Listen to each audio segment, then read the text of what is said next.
Hello, love. I've got special guests with me tonight, Mr. Beer and Mr. Beer Mother.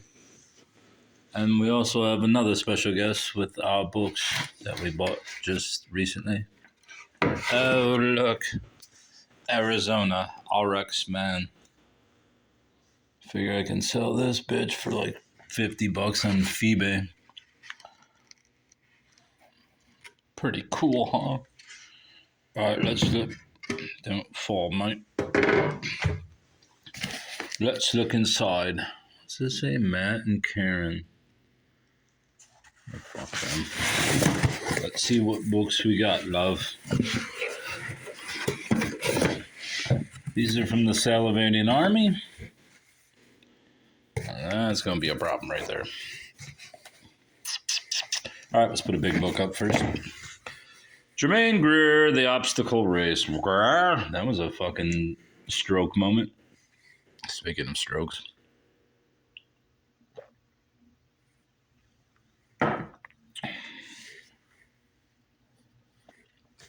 Jermaine Greer. The Obstacle Race. When The Obstacle Race first appeared in hardcover, it was widely acclaimed as a brilliant, provocative, groundbreaking contribution to the debate on female creativity. This unabridged paperback edition now makes Jermaine Greer's first book since The Female Eunuch available to a wider audience. The Obstacle Race, lively and often compelling, measured in tone, packed with information, and richly illustrated, is a welcome addition to a growing body of literature. Fuck you. It's basically about bitches who paint. Yes, bitches can paint good too.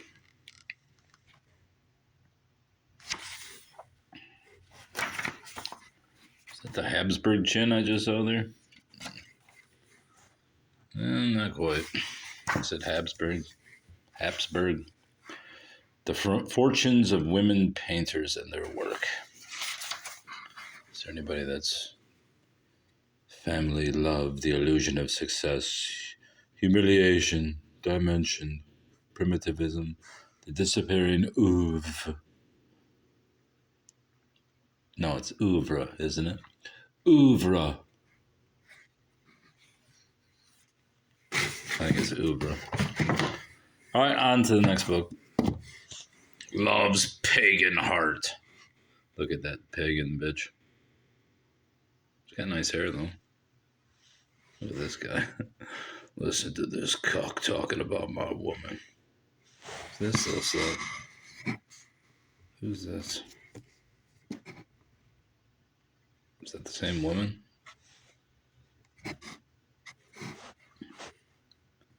Tempestuous story of passion, innocence, and a love that triumphed over sin.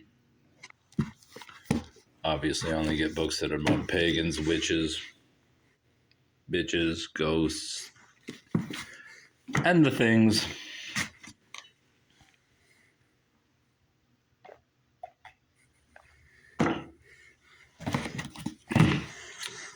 Hellhound on his trail.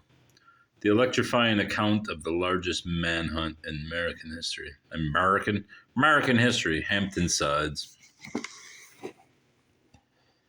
Viscerally dramatic, spellbinding.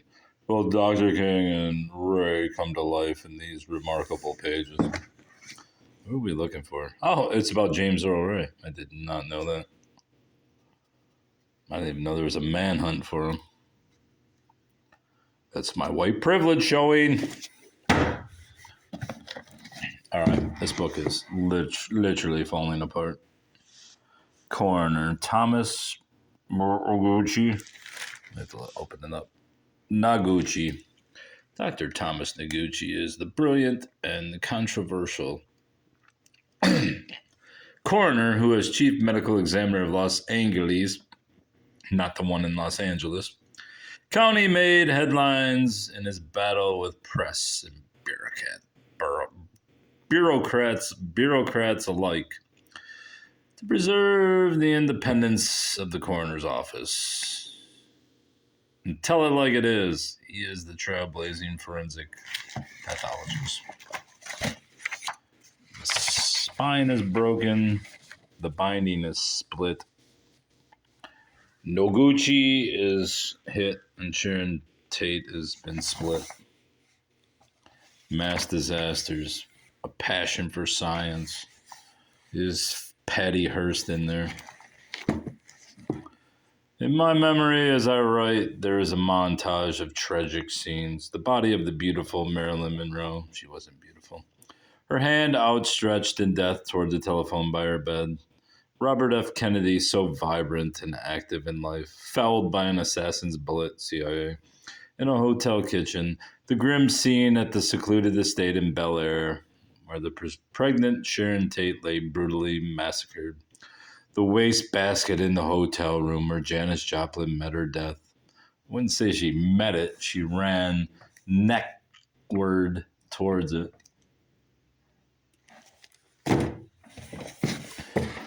Treasure Isle by Yosaburo Kanari, Fumiya Sato, Tokyo Pop. I don't know what this bullshit is, but my kid likes this, so we'll see if thy child wants it. If not, it goes into my collection. Other losses. Yes, it is a swastika. Please, please, please don't call the police.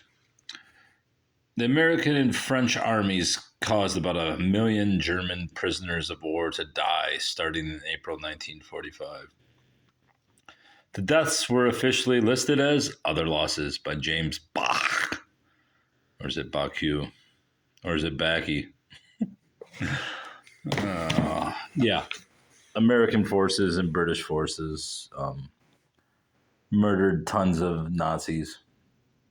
And you can say, well, those weren't war crimes because Nazis, punch them in the face, weren't people, they were war criminals. But you know what?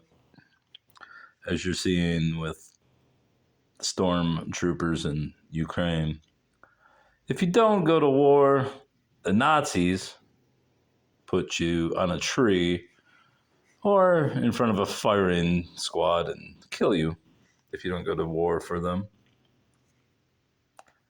So yeah, American and British troops were killing German troops in the thousands, and then the great liberators, the Russians, no relation to Vladimir Putin's Russians, which are cute little angels, were raping and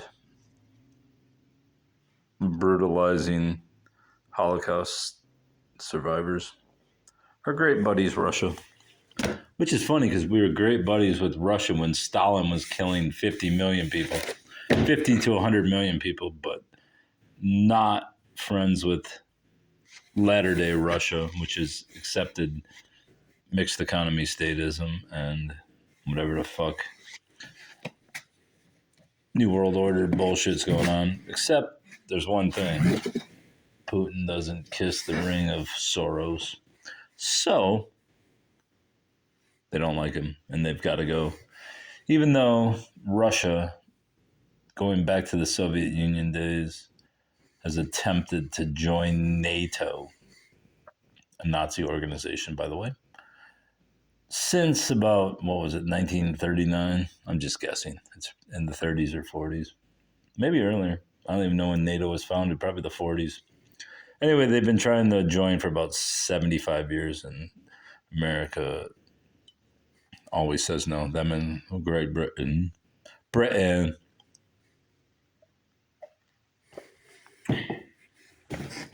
On to more important things. My 3 hockey players, Colleen Howe. I probably would have got it anyways because obviously Gordy was a Detroit guy. But, Gordy signed the motherfucker. So that means it's probably worth about $50 if it doesn't smell like a whore's butthole. That's pretty musty. Yeah. Anyway, I'll still sell it. It was signed 11/15/89. So that's 34 years ago by Gordy. Too bad Mark didn't sign it too. And if you didn't know, Gordy came out of retirement to play with his two sons. I believe that's Mark and that's Marty. Or is it the other way around?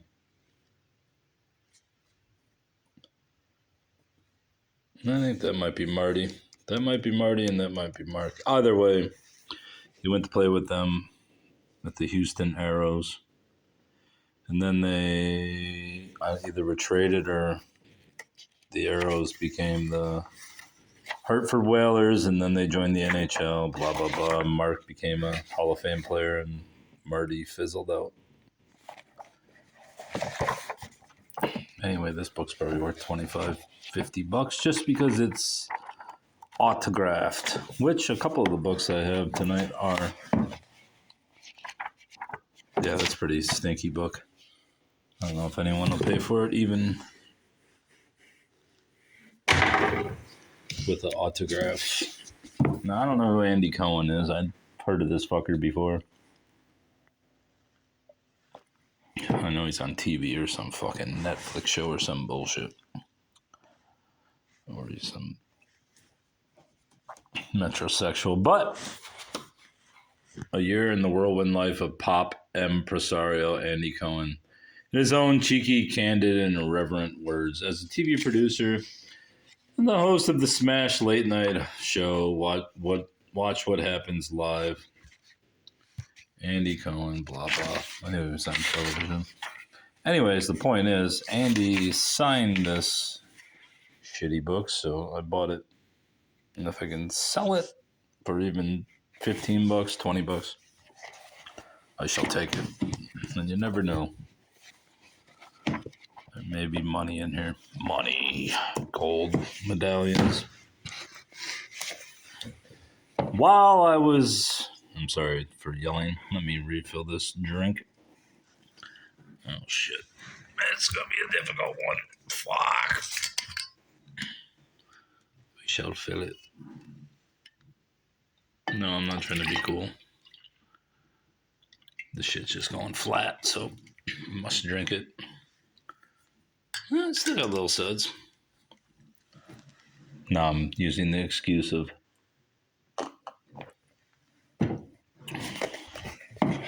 carbonation to justify drinking a half gallon of beer since last night.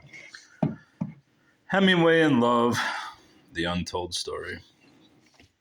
While I was texting my child about the manga book and looking up the prices of other books that I ultimately rejected, I found this fucker, Hemingway in Love, The Untold Story. And then when I opened it, I noticed that it was from the Hemingway house. And I'm not sure if this is about Adriana Ivancic, but if I recall, it was more about another one of his wives, Hadley. That might be it. This text is terrible. The first complete understanding of the writer as a man. A portrait of triumphant highs. See if there's a glossary. It tells the women involved.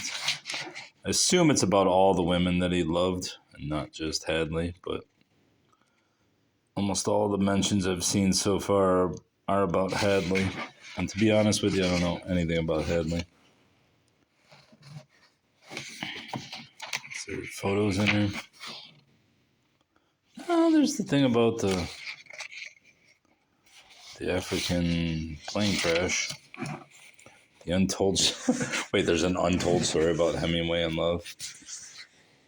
When did Hotchner die? I know he wrote a biography, Papa Hemingway. Personal memoir.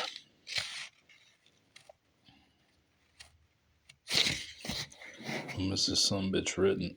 2015. Republished, I assume. Hemingway, Ernest, blah, blah, blah. I don't know when it was originally written. For my wife. A room at St. Mary's Hospital. This must be No, there's the Gritty Palace Hotel in Venice. That must be about Adriana. I don't know if it's Adriana or Adriana. I recall, what's his name? The guy who wrote the book about Hemingway and Adriana. He kept saying Adriana, and he seemed to be Italian from the mother country, so I assume it's Adriana. Beyond Good and Evil, which is funny because I think, no, is that what this is? I had the Mission UK on Beyond Good and Evil. Beyond Good and Evil. What song is that? Sacrilege. And the dance goes on.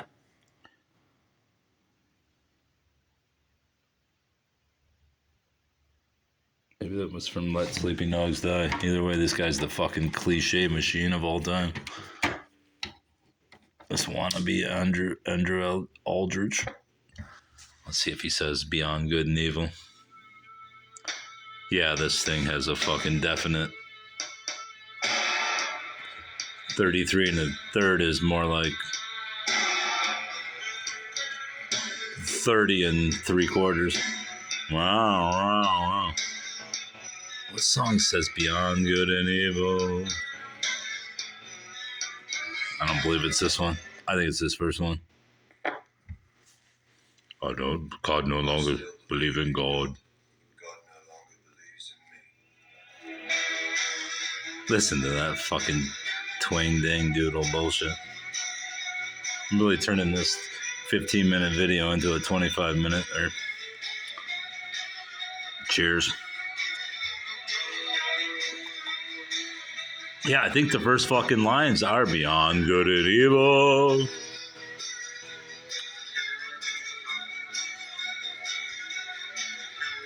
Let's listen. Maybe I'm wrong. Shut the fuck up, dude. No, he might have been saying it.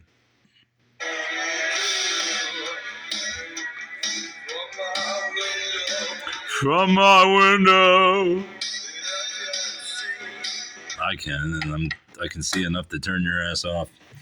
Beyond Good and Evil by Friedrich Nietzsche, unabridged. Hopefully it's by... No, it's not. Walter Kaufman. So, I guarantee it's botched, but I'm not going to look at it because this fucking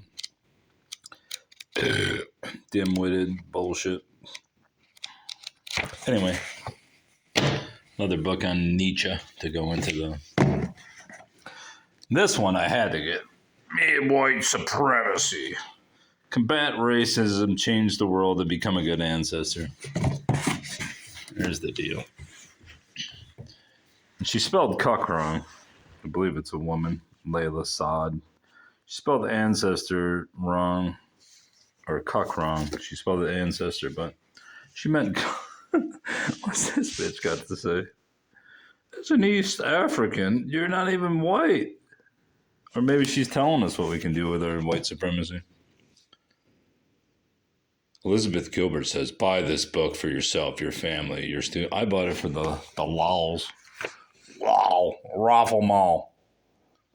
When Layla F. Saad began an Instagram challenge called Me and White Supremacy, she never predicted it would spread so quickly. Using a step-by-step reflection process, she encouraged people with white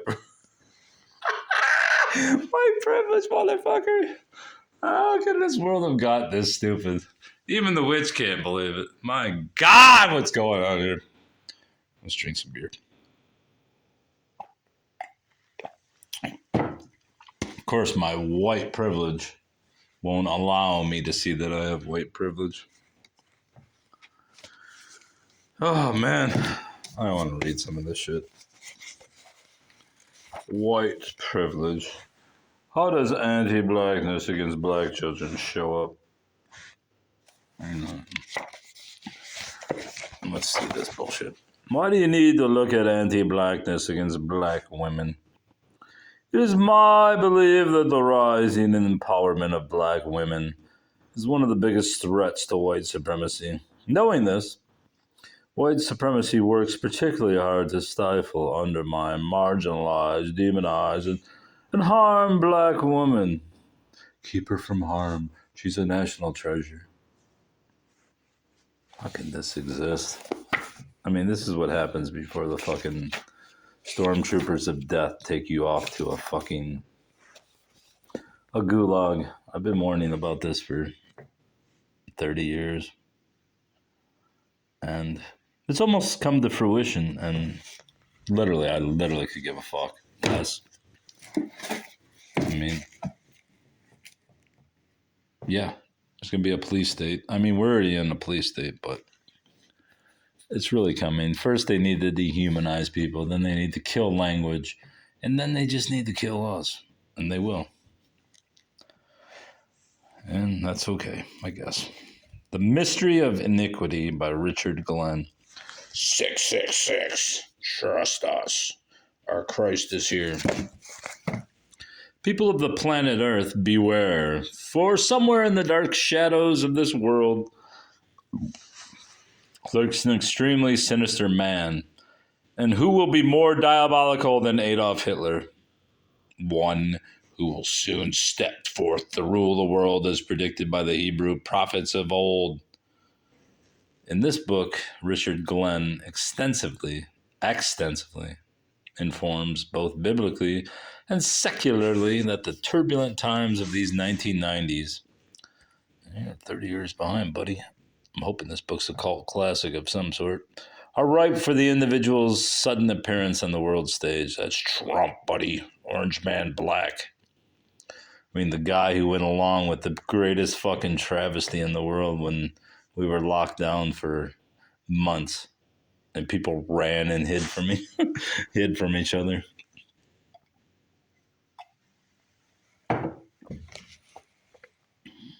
They don't need an antichrist. When you got anti-life sycophants in every aspect of life, you don't need an antichrist. Man is known to eat himself. Let's continue. Let us continue. A right for the individual's sudden appearance on the world stage. Glenn suggests that everyone, both religious and non-religious, should be aware and soundly informed that this man of sin and his many associates are already secretly at work in the world. Richard Glenn's stirring book will show you how to be protected and have total victory over the turbulent times ahead. I bet you did. A new heaven and earth. I'm RX, man. I'm RX, man. Levon Helm and the story of the band. Take a load off, Fanny. This wheel's on fire. Don't really know too much about the band. I don't really give a shit about the band. But take a load off Fanny's okay, I suppose. I'm sure they had a few other songs and they were critically acclaimed, but I bought it to make $12 if I can. 1001 Yiddish Proverbs by Fred Kogos, author of a dictionary of Yiddish slang and idioms, which I wish I would have found that one, but I did not. NAWT. Castle Books. What year is this? 70. Nice year. Reprinted 78. My study of Yiddish proverbs has proved to be a fascinating and intriguing adventure. I need to hurry up because I got 6 minutes left probably before the shutdown. The fabric of Jewish proverbial wisdom woven over the centuries now has become a magnificent tapestry of maxims, aphorisms, and pithy sayings reflecting the devious course of Jewish history.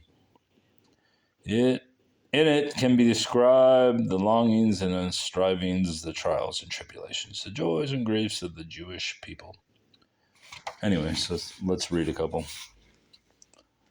A new broom sweeps clean. That's a witch. A taker is not a giver. A fool grows without A fool doesn't age and cold water doesn't spoil. These are fucking great. A fool needs no informer. A fool loves, and a clever man fools or finds. A nodged couple, a rich man's fortune down, and a poor man's fortune up. They are still not even. A fool can ask more questions in an hour than a wise man can answer in a year. That's true. All right, we got 2 books left. Son of Rosemary by Ira Levin. Obviously the sequel or the prequel or, the sequel to Rosemary's Baby. I have a copy of this somewhere.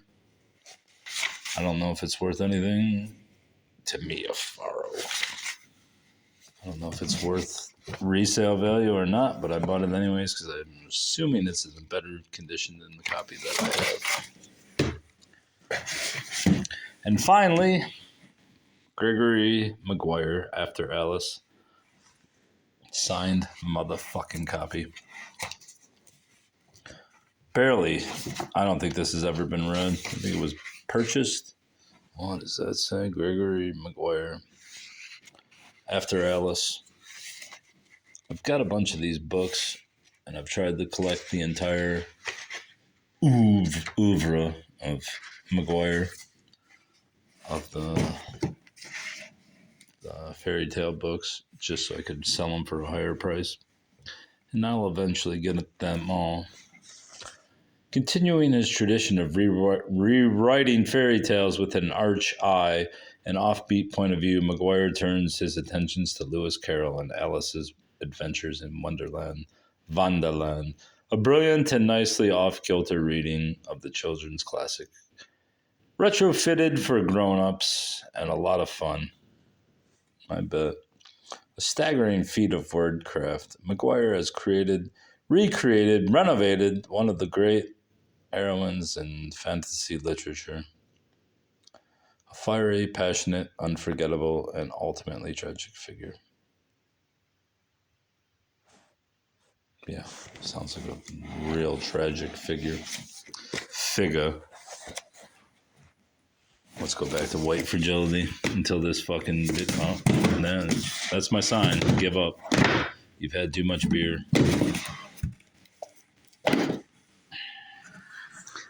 Bye.